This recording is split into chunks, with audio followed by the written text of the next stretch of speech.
anunciado, está la presidenta Dina Boluarte con nosotros aquí en el estudio de Punto Final. Muy buenas noches, agradeciendo que acceda a esta entrevista. Imagino que está durmiendo poco. Sí. 2 horas diarias, me dice usted. Aproximadamente. Bueno, el gobierno no es fácil. No. ¿Usted vio este escenario como posibilidad? No. ¿Seguro? Segura.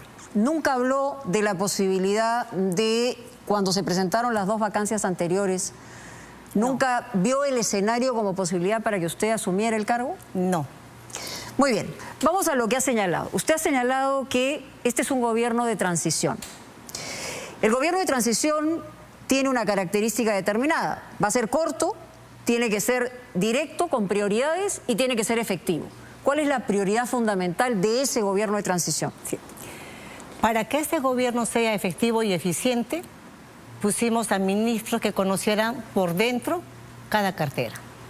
Para que los ministros no estén yendo a adivinar qué hago mañana o qué se me ocurre hacer. Acá no hay tiempo para pensar en eso. Llego, chapo la idea y corro. ¿Y qué tenemos que hacer? Son 5 líneas principales.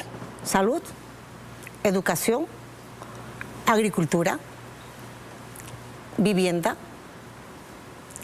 Hay que generar la economía para todos ellos y sobre todo sin corrupción. Ahora, son 5 sectores postergados hace mucho tiempo. Pero la prioridad tiene que ver con una demanda del 83% de los peruanos, que es el adelanto de elecciones. Ya la dimos. Yo ya la di. Presentamos nuestra iniciativa legislativa, está en el Congreso. Por eso que ayer dije en la conferencia de prensa, señores congresistas, maduramente, pensando en el país, mañana vuélvanse a convocar, voten y no se escondan tras una abstención. Voten pensando en el país. 83% está diciendo váyanse todos. Nosotros es verdad. Ya dimos el paso. Nos vamos todos. Ahora, hay una tarjeta posible. Está en la cancha del Congreso. Hay una tarjeta posible. Sabemos bien que hay intereses subjetivos en el Congreso, ¿no? Y que cada uno quiere bailar su propia marinera, por decirlo de alguna manera coloquial. Usted tiene una carta. Si hubiera que ejecutar esa carta, que es renunciar y obligar al Congreso a que asuma y convoque elecciones, ¿la haría? Ayer dije lo siguiente. Mi renuncia, ¿qué cambiaría? ¿Cambiarían los problemas que están ahí sin atender? ¿Cambiaría de que los señores violentistas digan, ahora sí, Dina ya se fue y vamos a vivir en paz? Es una falacia.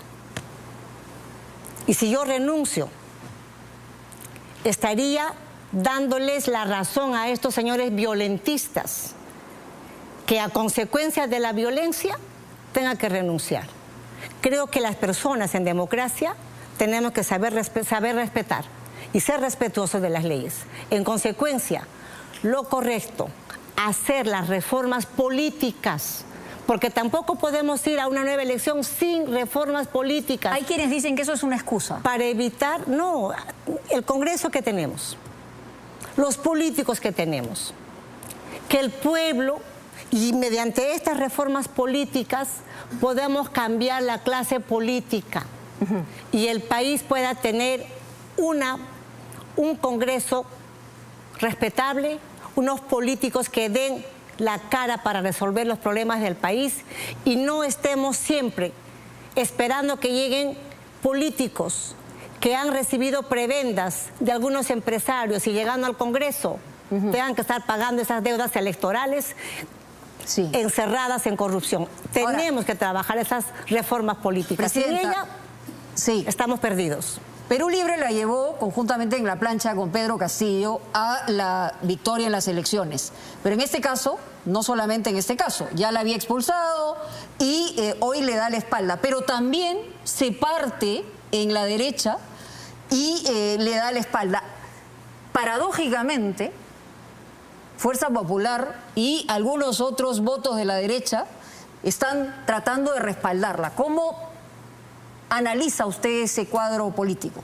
Mire, yo creo que agradezco a las bancadas responsables del Congreso, aún sin coincidir conmigo políticamente, estén apoyando por una gobernabilidad. Eso es madurez política y hay que saber reconocer esa actitud positiva de cara a las necesidades del país para que desde la democracia que ellos son y Dina Boluarte elegida en esa fórmula presidencial, podamos trabajar ya sin ese camino intolerante entre el Congreso y el Ejecutivo. Trabajemos juntos. Yo felicito la acción de estas bancadas, reitero que sin coincidir conmigo políticamente, estén apostando por el país. ¿Cree usted que van a reconsiderar y finalmente van a aprobar el adelanto de elecciones? Yo creo que sí, porque sino que se muestren a la población tal cual son.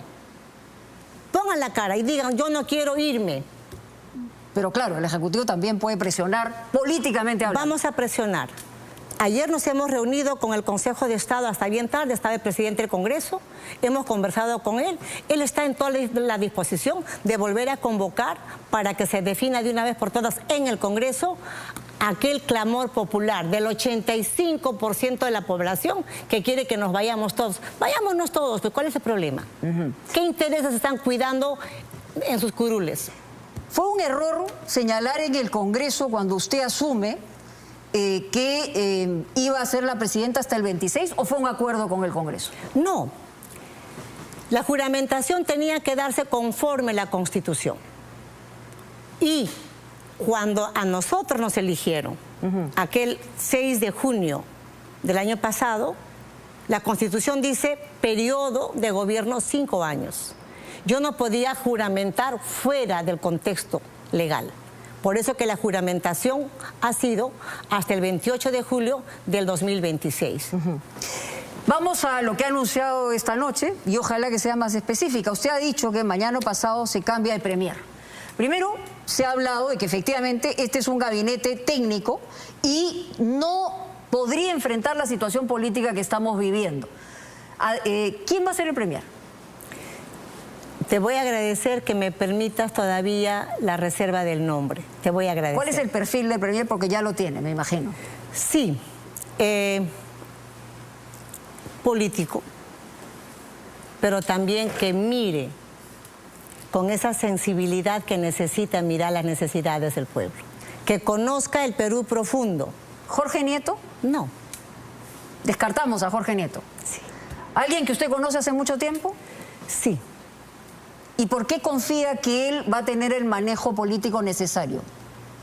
Él o ella, porque yo he sido muy democrática. Él o ella. ¿Puede ser ella? No sabemos, por eso te voy a agradecer de que me dejes ese margen de reserva para darle tranquilidad al pueblo peruano. ¿Usted me permitiría insistir un poco? Alberto Tarola, que es su amigo. Él o ella, vamos a ver en los próximos días. ¿Cuándo lo va a anunciar? Dígame así, no diga mañana o pasado, dígame ¿cuándo lo va a anunciar? El martes. El martes. Asume el premierato. Recomponemos el gabinete el día martes. ¿Cuántos van a salir y cuántos van a entrar? No son muchos. 3, 4, bueno, 2 le renunciaron. Y esto en un momento difícil para usted. Me imagino que debe haber sentido también preocupación al momento que le renuncian 2 y además son muy explícitos en lo que señalan, ¿no? Sí, yo quiero reconocer aquí la valentía de los ministros que me están acompañando a mitad de esta crisis. Y eso es lo que se necesita, coraje y valentía para poder afrontar esta situación difícil, política y social. Así es que, ministros, seguimos con fuerza. Muchas gracias por estar aquí conmigo en este momento Entonces, difícil. los 2 que se fueron, obviamente van a ser designados. El premier estamos hablando. ¿Hay algún cambio más? No. De esos estamos hablando de 3 cambios. ¿Con eso se puede afrontar la situación que hoy vivimos? En estos días de crisis los ministros han ido movilizándose al interior del país y hemos estado resolviendo estos conflictos, por eso que han disminuido la cantidad de toma de carreteras, la violencia y demás. Ahorita, por ejemplo, están en Chala, porque nos comunicaron en la mañana, a golpe de las 11 de la mañana, que Chala estaba siendo nuevamente bloqueada y con una turba de manifestantes con violencia. Inmediatamente se trasladaron el ministro de Energía y Minas, porque son los mineros ilegales que están generando el problema allá en Chala, el ministro de Trabajo y de Transporte. y acaban de comunicarnos que han llegado a buenos arreglos. Así es que solamente quiero convocar a los peruanos a trabajar en paz. No tenemos tiempo para entrar en violencia, y a aquellos que están atizando, están azuzando y se esconden tras la población que quiere trabajar en paz. ¿Tiene un nombre que le haya sorprendido entre los que azuzan, atizan? La policía tiene los nombres. El ministro Otaro en algún momento habló de operadores políticos y señaló a Bermejo. ¿Usted cree? Yo prefiero no señalar a nadie, sencillamente las investigaciones van a fluir con los días y se sabrá la verdad. Yo prefiero solamente convocar a la población peruana, a mis hermanas y hermanos. Ama Fiñacuicho. Busca Yancaso. Si lo puede traducir, por favor. No te enojes, trabajemos juntos. Claro, pero hay razones para enojo. O sea, usted evidentemente ha sido parte de un gobierno y usted ha señalado que desde agosto ya no conversaba con el entonces presidente Pedro Castillo. Sí. ¿Cuál fue el momento del quiebre? Porque no ha sido solamente la cuestión de confianza, como lo dice en las declaraciones anteriores. O sea, ¿cuál fue el punto de quiebre? ¿Las denuncias, las investigaciones por corrupción? Era un conjunto de cosas. Nosotros, desde que empezamos el gobierno, lo primero que le dije al expresidente Castillo: presidente, su gobierno tiene que diferenciarse de los otros gobiernos. Es decir, lucha frontal contra la corrupción, caiga quien caiga. Eso se lo dije antes de que nos entregaran las credenciales de haber ganado las elecciones. Sí. Y luego también le sugerí que su primer gabinete tenía que ser un gabinete sobrio, sereno, que diera tranquilidad, por lo menos de año y medio trabajar tranquilos para poder linear la gestión política del país. ¿No le hizo caso? No. Y luego... Pero usted dijo que si lo vacaban se iba. Y entonces la gente que antes la respaldó, digamos, en este momento la ve como, lo ve como un acto de traición, ¿no? Sí. Aquella vez cuando se presentó la primera moción de vacancia, pude leer el texto de esa presentación de vacancia. La verdad no tenía sentido político, constitucional, jurídico. Entonces dije yo, si con este texto vacan a un presidente, ¿qué me quedo en ese Congreso? No tiene sentido en la seriedad de que no se puede estar vacando a un presidente así por así. ¿Y qué la hizo cambiar? ¿Qué me hizo cambiar? Mientras corrían los tiempos, el pueblo está esperando solución a sus problemas. Y este tiempo hemos tenido muchos consejos descentralizados. Algunos dicen que esos escenarios de consejos descentralizados generaban una mayor división respecto a regiones y Lima. Y eso ha provocado también que se embalse la expectativa, pero al final no se ha respondido a esa expectativa. Esos consejos descentralizados, al inicio, se generó mucha expectativa. Cada alcalde venía con su lista de peticiones. Cada gobernador venía con su lista de peticiones. Pero en la cancha, ¿qué porcentaje de eso se han resuelto? Eso le pregunto yo a usted. Por eso es de que yo digo, ahora, siendo la presidenta de la República, por lo menos atendamos aquello que hemos ofrecido, no solo en campaña, sino estando en gestión en estos consejos descentralizados. Usted, vuelvo a señalar, desde agosto dice que no conversaba con Pedro Castillo. ¿Usted considera que ha habido premeditación entre el grupo de gente alrededor de Pedro Castillo para un escenario de este estallido político y violentista? ¿Cree usted que ha sido parte que es responsable en parte de esta situación? Mirando la calle y de cómo está generándose la violencia, tomando aeropuertos, quemando instituciones públicas como el Poder Judicial, Ministerio Público, comisarías, la brutalidad con la que han bloqueado las carreteras, la amenaza de tomar la Tarjea, la amenaza de tomar la hidroeléctrica de Mantaro, eso no es broma. Y eso no se prepara de un día para otro en cuanto el expresidente Pedro Castillo da el golpe de Estado y se levanta toda esta gente violenta de manera sin haberse preparado con anticipación. O sea, es consecuencia. Yo creo de que lo han ido preparando con anticipación y luego... ¿Y quiénes eran esas personas que estaban cerca? Estamos hablando de Betsy Chávez, del señor Bermejo, de los abogados, de Aníbal Torres.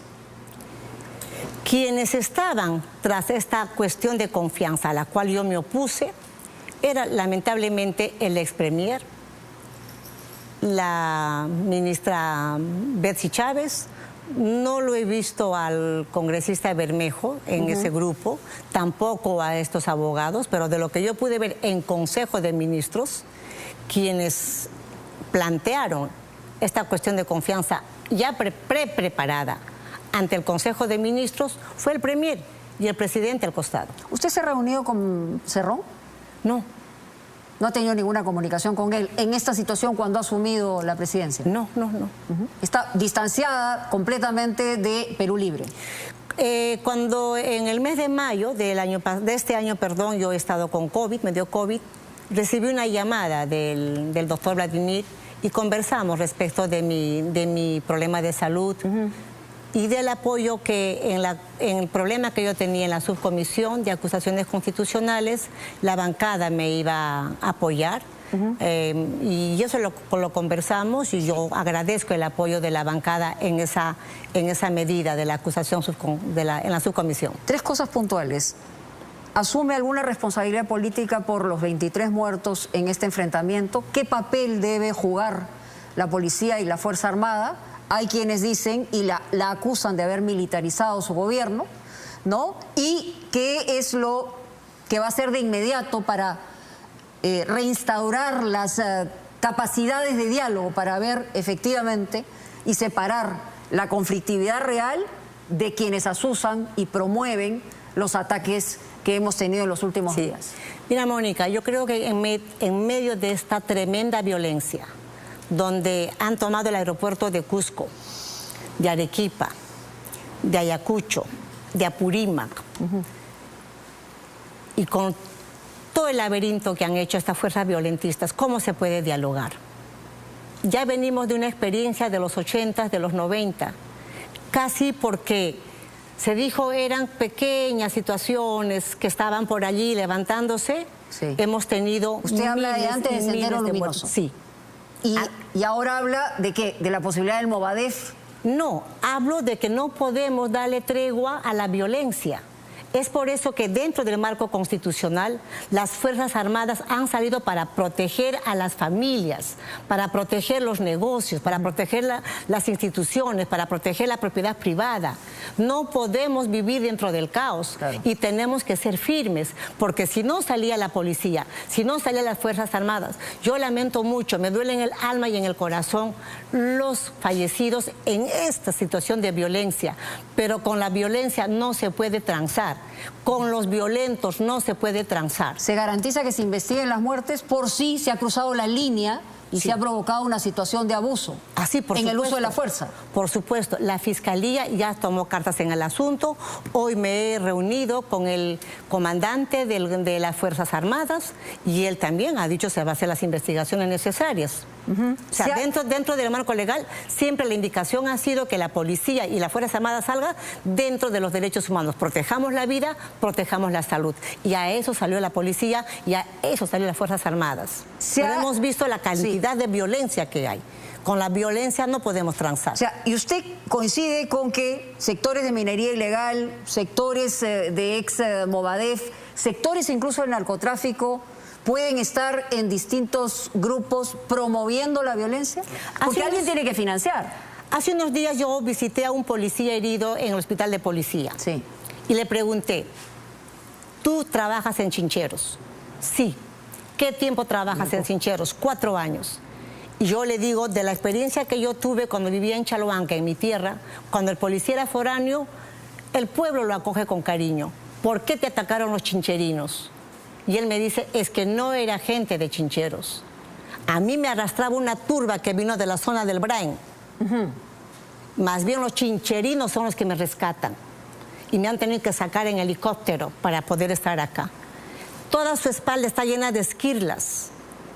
Cuando salen en la televisión los señores, ahí no se ve que están con escopetas caseras y cargadas de dinamita y con esquirlas adentro, de tal manera que cuando disparan, esta se abre y golpea. Hay 296 policías heridos. Tienen toda la espalda y las piernas impregnadas de estas tuercas, de estas esquirlas. Están disparando con ondas en ladrillos, adentro metido dinamita. Sí. Y hemos visto también, perdóname que te interrumpa, hace unos días, tremendas camionetas Hilux ingresando a Lima. Eso es plata, ¿no? Eso es plata. ¿Quién los financia? Y vienen de la zona del BRAE. Por eso el trabajo tiene que ser identificar a quienes están detrás. Se están y identificando. Garantizar la restauración del orden. Así es. Y atender a los manifestantes. No vamos a parar con la firmeza que corresponde para que pueda restaurarse la paz y el orden social en el país, cuidando la vida, la salud, pero también a las instituciones y la propiedad privada. Muy importante, no solamente la actuación de la policía con el respaldo de la Fuerza Armada, sino inteligencia. Así es. Se ha removido a Wilson Barrantes de la DINI. ¿Cuál es la razón? ¿Por una presunta vinculación con el Movadef? ¿Porque lo puso Castillo? ¿Y por qué ha puesto a Juan Carlos Liendo, que es el nuevo jefe? En una nueva gestión, como es la de Dina Boluarte, uno tiene que llevar a las personas más idóneas. Yo lo he entrevistado al general Liendo, me parece una persona proba. ¿Lo conocía antes o alguien se lo recomendó? No lo conocía antes, me lo han recomendado, lo entrevisté, ayer hemos conversado, me parece una persona muy idónea, he visto su hoja de vida. Él ha sido jefe de inteligencia del ejército. Sí, conoce mucho de inteligencia y es en este momento que necesitamos trabajar de manera transparente y honesta desde la DINI para poder verificar el tema de inteligencia a nivel nacional. ¿Es verdad que la Comisión ha sido invitada de Derechos Humanos a nuestro país? Sí, lo hemos invitado. ¿Cuándo viene? Nosotros. Debe estar llegando mañana o el martes. Ya están invitados, nosotros los hemos invitado. Y en términos también internacionales, ¿cómo se explica que el presidente de México y el presidente de Colombia estén tan mal informados o hay una intención de perjudicar al país? ¿Cómo se explica eso? Mire, yo a través de Cancillería hemos visto los canales cuando sale el comunicado de México, de Colombia, de Bolivia y de Argentina. Y curiosamente el presidente de Argentina me llamó y me felicitó por la Asunción. ¿El mismo día de la Asunción? El mismo día de la Asunción y me dio toda su solidaridad. No entiendo por qué el cambio. En consecuencia, yo no creo de que no estén informados de que hay una sucesión constitucional. Y si es en esa mirada política... Pero es injerencia, ¿no? Directamente. Totalmente. Por eso que hemos traído a nuestros embajadores en consulta. Están acá. Porque no vamos a permitir que ningún gobierno extranjero tenga injerencia en el Estado peruano. Es la primera vez que ocurre una situación de esa naturaleza. ¿Por qué cree que están protegiendo a Pedro Castillo? Habría que preguntarles a ellos por qué lo protegen. Porque ellos saben perfectamente, no es que tengan la idea o el mensaje equivocado. Si Pedro Castillo ya no es presidente ahora es porque ha dado un golpe de Estado y lo capturan por ese acto doloso. Además, ha roto el orden constitucional. Entonces yo le pregunto al presidente de México, al presidente de Colombia, al presidente de Bolivia, ¿hay que caminar sobre el quiebre del orden constitucional? Yo creo que no. Y lo que Dina ha hecho es cumplir con el mandato constitucional. Vacan al presidente, lo que corresponde es de que la vicepresidenta asuma la conducción del país. Yo lo que yo estoy haciendo con suma responsabilidad, ¿usted ha intentado comunicarse pero también con suma humildad. A través de Cancillería provocamos... ¿Se va a mantener la canciller? Está haciendo un trabajo idóneo y mientras la canciller haga un trabajo idóneo, no habría por qué removerla. Está trabajando bien, he visto su profesionalismo y yo quiero más bien agradecer la firmeza de la canciller porque yo fui la primera todavía para guardar ese trabajo bilateral con los países en democracia, porque ella lo primero que me recomendó es traer a los embajadores en consulta. Yo le dije primero convoque a los embajadores de los países a Cancillería, converse con ellos, generemos una nota de Cancillería y si después de la nota de Cancillería ellos se niegan, entonces traemos a nuestros embajadores en consulta. Todo lo que usted dice evidentemente provoca una reacción.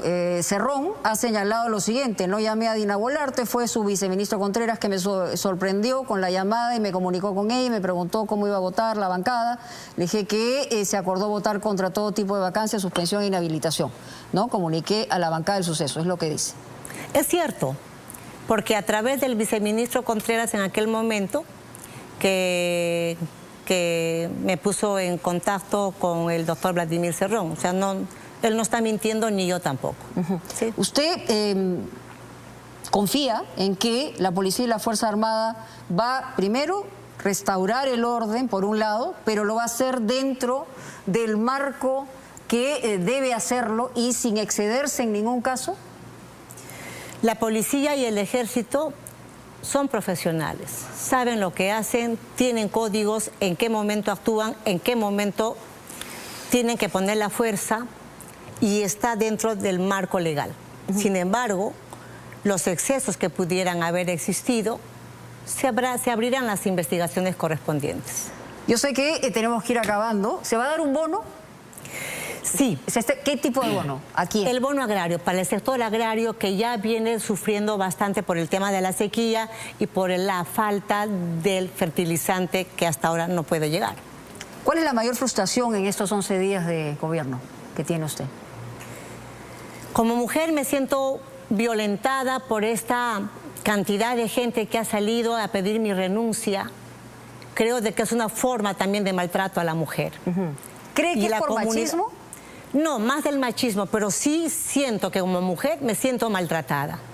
Aquellas personas que están diciendo, y entre ellos varios congresistas, varones, que están pidiendo la renuncia de Dina Boluarte, porque en algún momento dijeron, ellos mismos, si vacan a Pedro Castillo, cualquiera, menos Dina Boluarte. ¿Por qué? ¿Por una revancha política? ¿Esa es la forma madura como miran al país? ¿Y qué hay de la gente que ha votado por ellos, ha confiado en el voto, con su voto en el trabajo de ellos? ¿Qué hay? Pero el gobierno de Pedro Castillo, del que usted ha sido parte, y ha sido parte de 16 meses, en realidad ha tenido varias líneas machistas. Nunca ha reivindicado ni la equidad ni la igualdad de género, ¿no? Y era mi constante reclamo también. Como ministra dije 50-50, mujeres y varones, el gabinete. Me cansé. Sugerencias, recomendaciones, me cansé. Por eso que de agosto en adelante yo ya tomo distancia, ya no voy a Palacio a seguir conversando sobre temas de gobierno, pero sí nos saludábamos de manera cordial en los consejos de ministros los días miércoles que nos reuníamos los ministros para trabajar. Desde muy temprano y varios meses había una distancia enorme y eran antagónicas usted y Betsy Chávez. ¿Usted cree que ella ha sido parte de la distancia que tuvo usted con el gobierno en los últimos meses?